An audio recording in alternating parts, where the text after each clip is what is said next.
Hello, today.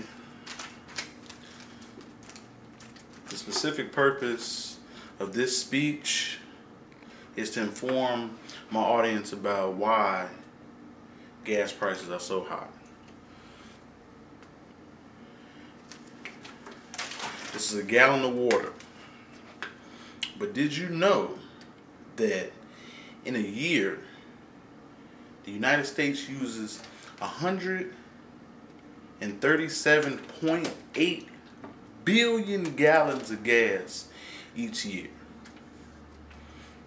The central idea to this speech is the reason why gas prices are so high can be explained in two ways. The first way is the cost of crude oil. The cost of crude oil directly relates to why gas prices are so high. And the second reason is because of supply and demand. We need it, they supply it. We don't need it, they don't supply it as much. The more we need it, the more they supply it. And the more expensive they can make it for us. And also, what can we do about these high gas prices, and what can we do to make it a little easier on us about these high gas prices? Now, credibility.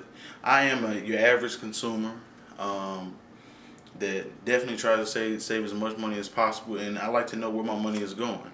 So by doing a little research with the Energy Information Administration, I came up with some numbers and some statistics that you might want to listen to and take a closer look at. Now, the first main point, now let's begin. The first main point about the reason that the gas prices are so high is that according to the Energy Information Administration, in December of 2008, a barrel of crude oil was about $30. In mid-June, it went up to $72. And then in July, it went down a little bit to $60, and then $74 in August, which is one of the busier times of the year. Now, the price fluctuation of the oil, the up and down price of that is the reason why gas prices will go up and down so much. The cheaper the barrel of oil, the cheaper the gas would be. The more expensive the barrel of oil, the more expensive the gas would be. Now let's look at the second reason. The second reason gas is so high is because of supply and demand. I mean, that's the oldest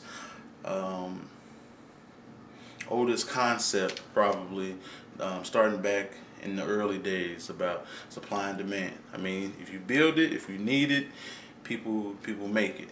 The more you need it, the more they make, the more money they can make off you. So, the second reason gas prices rise is because supply and demand. The fact that we use so much gas directly reflects the price of gas. The less we use, the less it'll be. The more we use gas, the more it'll be. And the main thing is that only about 20% of the oil that's in a barrel is actually used for gas. The rest of it is used for every other thing. There's so many different uses for oil that even if we stop using gas completely 100%, you'd only see the price of oil, the price of gas go down about 20%. So let's say it gets around $2 and some change.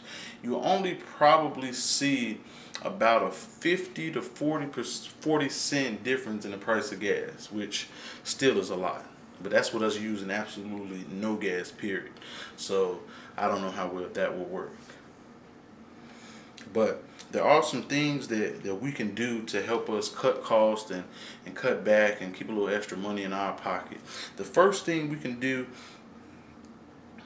is limit the main thing we can do is limit our usage and be more efficient gas users. And I'm going to give you 10 tips to help you out. The first tip is slow down when you're driving. When you're driving, the faster you drive, the more gas you burn. So if you stay at the speed limit 55 and do that consistently, you'll save gas. It'll take you longer to get to work, but you'll save more gas actually driving slower. The second thing is check your tire pressure. When your tires are inflated or are low, then you burn more gas that way also. So in the wintertime especially, you want to make sure your tires are full of air at all times. Save a little gas. The next thing you want to do is check your air filter. Your air filter gets changed probably when you get an oil change. They check your air filter. So you want to try to change that, if not every time you get an oil change, every time you get an oil change, at least every other time.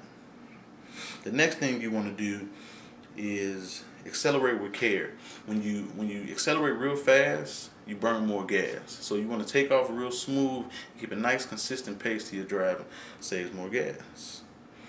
Hang with the trucks. Usually trucks have slow, consistent driving paces. So that's good when you're trying to save gas. So you want to hang out with the trucks. You want to get back to nature. The less you use your air conditioning and your heat, the more gas you save. So if it's not extremely hot and you can or not extremely cold and you can let your window down, or keep your window up and keep your heat off, the more gas you save that way also. Another thing you want to do is not put the big fancy rims on your car and the big wide tires. The smaller your tires are, the better traction you get, and it makes for a smoother, more efficient ride, because the heavier your wheels are, the more power it takes to move them. So save gas that way also. Also, clean out your car. The more your car weighs, the more power it takes also to move your car. You can save that gas that way also. Downsize. You don't want to get the big, huge trucks if you're trying to save gas. You want to get a nice economy-sized car to be able to support you and keep some extra money in your pocket. And the last thing you want to do is don't drive. Whenever you don't have to drive, don't drive. I mean, it's kind of hard and it seems kind of hard, but whenever you really don't have to drive, I would say don't. You will save a lot of money not doing that. In conclusion, I'm closing up my main points.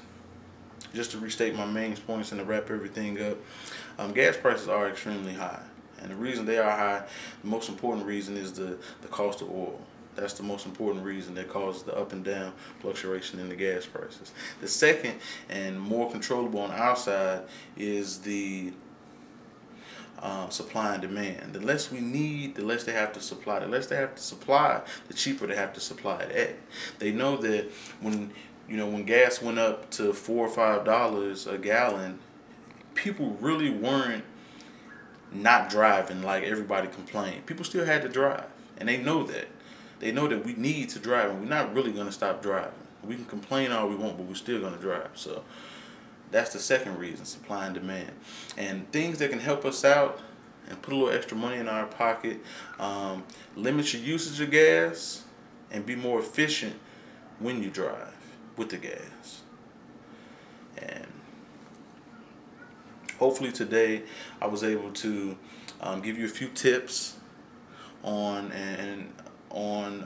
where your money is going and how you can maybe keep a little extra money in your pocket as far as gas goes. Thank you.